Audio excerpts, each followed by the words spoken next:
Diabetes রোগের যদি diarrhoea হয়, কখনোই ডায়রিয়া হইলে বাসায় নো ট্রিটমেন্ট। ডায়াবেটিস কাদের কাদের আছে হাত উঁচু করেন তো। ডায়াবেটিস, ওরে বাবা শোনেন, যাদের ডায়াবেটিস আছে, ডায়াবেটিস বানানটা ইংরেজি কি দিয়ে শুরু? ডি। ডি দিয়ে একটা আগে খুব হইতো, ডায়রিয়া আছে না, ডায়রিয়া।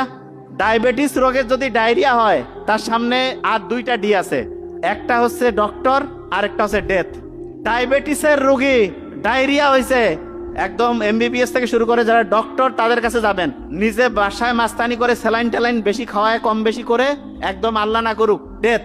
ডায়াবেটিসের রোগী কখনোই কখনোই ডায়রিয়া হইলে বাসায় নো ট্রিটমেন্ট। ডক্টরের কাছে যাবেন, ডক্টর দেখে যেই অনুযায়ী দিবে, আপনি প্লাস মাইনাস বুঝবেন না। আমি খালি যেটা বললাম সেইটুক, বেশি মাস্তানি করলে শেষ হয়ে যাবেন। আমার খুব কাছের বন্ধুর হচ্ছে যে বাবা এরকম করে মারা গেছে, আমার এত কষ্ট লাগছে, আমি ওই সময় মানে ছিলাম না যে যা হেল্প করবো, জাস্ট একটা ইয়ার কারণে মারা গেছে। আল্লাহ, যদি উনি অন্য ধর্মের, যাই হোক, কিন্তু হচ্ছে যে ভালো লোক ছিলেন। শোনেন, ওষুধ কোন জায়গায় দেওয়া যাবে এটা সবাই জানে, কোন জায়গায় দেওয়া যাবে না এটা হচ্ছে ডাক্তারি।